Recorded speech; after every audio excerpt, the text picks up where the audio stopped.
আশা করি সকলে ভালো আছেন। আজ আমাদের সাথে উপস্থিত হয়েছেন মহান মুক্তিযুদ্ধের একজন সম্মানিত মুক্তিযোদ্ধা জনাব সৈয়দ মুজিবুর রহমান। তো আজ আমরা তার সাথে কিছু গুরুত্বপূর্ণ বিষয়ে কথা বলবো। তো সর্বপ্রথম আপনার কাছে জানতে চাই, সেটা হচ্ছে 1971 সালে আপনি এই যে সেনাবাহিনী থেকে মুক্তিযুদ্ধে গেলেন, এর ঘটনাটা আমাদেরকে একটু বলেন। আচ্ছা আচ্ছা, শুরু করতে করুক, সমস্যা নেই। মনে হয় মনে পড়ে একটু কাটিয়ে দেবেন, সমস্যা। আচ্ছা কোন সমস্যা নেই, কেমন কি গেলেন? আসলে দাদার অসুস্থতার কারণে তার স্মৃতিচারণের সমস্যা হচ্ছিল, তাই সে মুক্তিযুদ্ধ পরবর্তী সেনাবাহিনীতে যোগদানের অংশটুকু আমাকে বলেন। তো সালে গন্ডগোল লাগলো পাকিস্তান আর বাংলাদেশ, সেখানে ওই নেই। বাংলাদেশ ওই সৈন্যরা করলো, আক্রমণ করলো পাকিস্তানে। এসে আমাকে ডাকলো মুক্তিযুদ্ধ, গেলাম ঢাকা যাইয়া অস্ত্র জমা দিলাম শেখ সাহেবের কাছে। শেখ সাহেবের কাছে অস্ত্র জমা দিয়ে আইসিয়া ওরা বললো যে তোমাকে চাকরি দিব, তোমরা এখন থাকো, পিলখানা থাকো, তোমাকে চাকরি দিব। পরের দিন চাকরি জয়েন করলো রক্ষী বাহিনীতে। রক্ষী বাহিনী হিসেবে জয়েন করালো, রক্ষী বাহিনীতে নাম দিল, জাতীয় রক্ষী বাহিনীর নাম দিল। আর পাকিস্তান সৈন্যরা সব চলে গেল, পশ্চিম পাকিস্তান চলে গেল, ভারতে নিয়ে গেল এক রাইতি প্লেনে। নিয়ে গেলে আমাকে ওই জায়গা রাখলো, তারপর ট্রেনিংও আনলো। ওই থেকে কিছুদিন পর শেখ সাহেব মাঠে আইসিয়া বললো যে তোমাকে সেনাবাহিনীতে যোগ দিতে হবে। মানে যারা মুক্তিযুদ্ধ করছেন তাকে সেনাবাহিনীতে যোগদান করবে। হ্যাঁ, তারপরে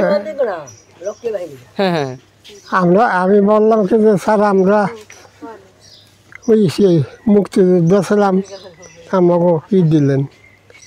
তা উনি বলল যে আমার দিবার কিছু নাই, মাটি ছাড়া কিছু নাই, সব পাকিস্তানে পড়াই গেছে, জ্বালাই দিয়ে গেছে। মানে 71 সালে পরে এই অবস্থা।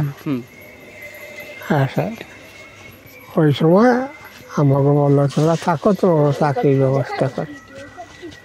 হ্যাঁ, চাকরির ব্যবস্থা করলো রক্ষী বাহিনী। রক্ষী বাহিনী চাকরিতে জয়েন দেওয়ার পর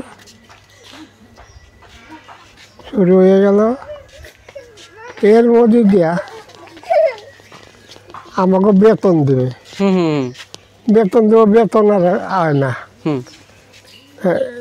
এর মধ্যে একজন আইসে, ওই অফিসার আইসে আমাকে বেতন দিয়ে গেল।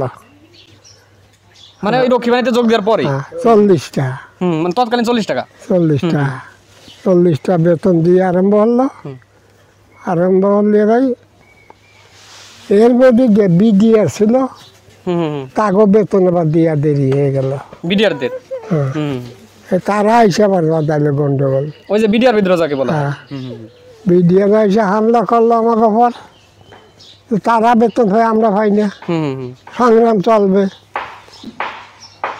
তার সাথে আবার লাগলো আমাকে। তাকে তো শেখ সাহেব এসে থামাইলো। আর এটা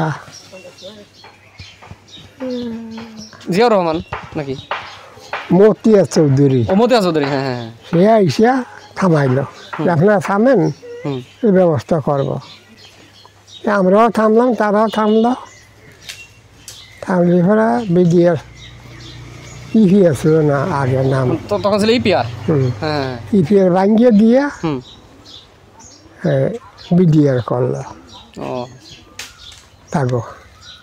আর বললো যে আমার সাথে একটা ভাত খেতে হবে, এক প্লেট ভাত। উনি দাঁড়ায় ভাতটা দইলে বেসিল্লা করলো, সকলেই যার একটা নিয়ে। তো বন্ধুরা, আপনারা শুনতে পারলেন একজন বীর মুক্তিযোদ্ধা, বিশেষ করে সৈয়দ মুজিবুর রহমান, তার সাক্ষাৎকার। তিনি বলেছে রক্ষী বাহিনীতে যোগদানের ঘটনা, বিশেষ করে 1971 সালের পরে যখন ইপিআর ঘটনা এবং বিডিআর বিদ্রোহের কথা কিন্তু সেই হালকাভাবে উল্লেখ করেছে। যাই হোক, এই হচ্ছে তার সাক্ষাৎকার। তো সবাই ভালো থাকবেন, সুস্থ থাকবেন এবং আমার জন্য দোয়া করবেন। এবং দাদার আমি সুস্থ এবং নেক হাত কামনা করছি। তো আপনাকে অসংখ্য ধন্যবাদ আমাদেরকে সময় দেওয়ার জন্য।